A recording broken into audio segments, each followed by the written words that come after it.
इस वीडियो में हम बात करेंगे भाग 3 क्या है और इसमें कितने आर्टिकल आते हैं। चलिए गाइस स्टार्ट करते हैं। भाग 3 इसको बोलते हैं फंडामेंटल राइट्स, मौलिक अधिकार। इसमें अनुच्छेद हमारे 12 से 35 तक आते हैं। फंडामेंटल राइट्स को हमें नैसर्गिक अधिकार कहते हैं क्योंकि ये जन्म से ही हमें मिल जाते हैं, इसलिए इसको हम मैग्ना कार्टा भी कहते हैं। जो हमारे मौलिक अधिकार हैं उसको हमने अमेरिका के संविधान से लिया है, यूएसए के संविधान से लिया है। आर्टिकल 12 में मूल अधिकार की परिभाषा है कि मूल अधिकार होता क्या है। जन्म से ही मिल जाता है, लेकिन किसको मिलता है? जो भारत के अंतर्गत आता है, भारत के किसी भी राज्य से हो वो उसको आर्टिकल 12 की फैसिलिटी इसमें मतलब मूल अधिकार की परिभाषा है कि किस किस को मूल अधिकार मिलेगा, है ना। आर्टिकल 13 में अल्पीकरण की बात करता है। अल्पीकरण जैसे हमारे मूल अधिकार को किसी दूसरे के मूल अधिकार प्रभावित करते हैं, तो हमारे जो मूल अधिकार हैं उनको कुछ समय पर रोक लगा दी जाती है, उसी को हम अल्पीकरण कहते हैं। आर्टिकल 14 इसमें कानून के समक्ष समानता है, विधि के समक्ष समानता मतलब कानून के सामने सब समान है, ठीक है कि।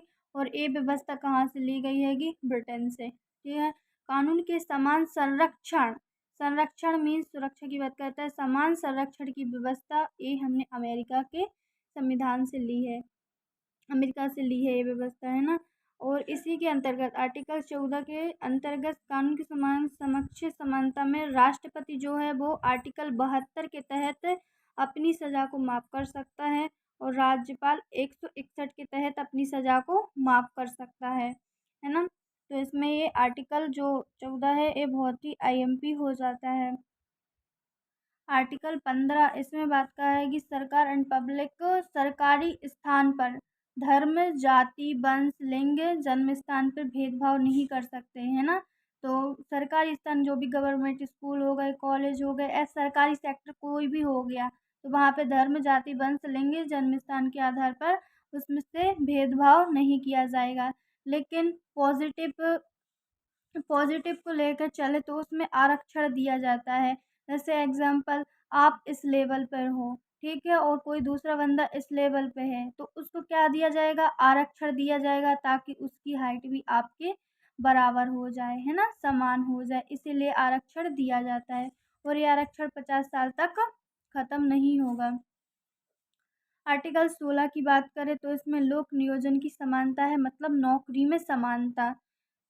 लेकिन इसमें 16 में भी बात किया है पिछड़े वर्ग के लिए कुछ समय आरक्षण की बात की गई है।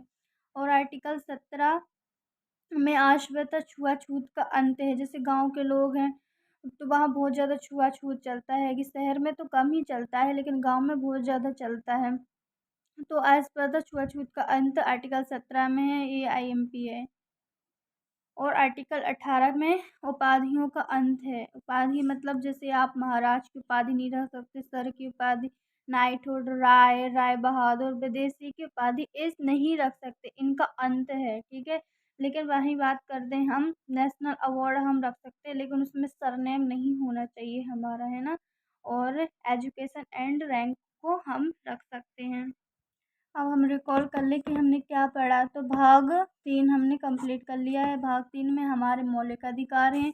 आर्टिकल 12 में हमारी परिभाषा की बात की है। 13 में अल्पीकरण, मतलब हमारे अधिकार को कोई दूसरे अधिकार प्रभावित करे तो उस पर रोक लगा देते हैं कुछ समय के लिए। अब फिर हमने पढ़ा है कि समानता का अधिकार, समानता का अधिकार होता है 14 से 18 तक के आर्टिकल में हमारे समानता का अधिकार आता है। 14 में है कानून के समान, ठीक है, कानून के समान, तो एक कानून के आ गया।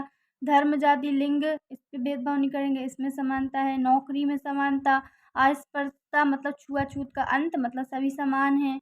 और फिर उपाधियों का अंत, अब मतलब सब उपाधि, मतलब इसमें सभी एक से उपाधि रख सकते हैं, एक से ज़्यादा नहीं। मतलब इसमें बात की गई है उपाधियों का अंत है, उपाधि आप वो नहीं रख सकते हैं, लेकिन उपाधि मतलब इसमें जो लोग होंगे उसको इक्वल इक्वल उपाधि रख सकते हैं, जो इसमें अलाउ है। मैं आपको समझा चुकी हूँ।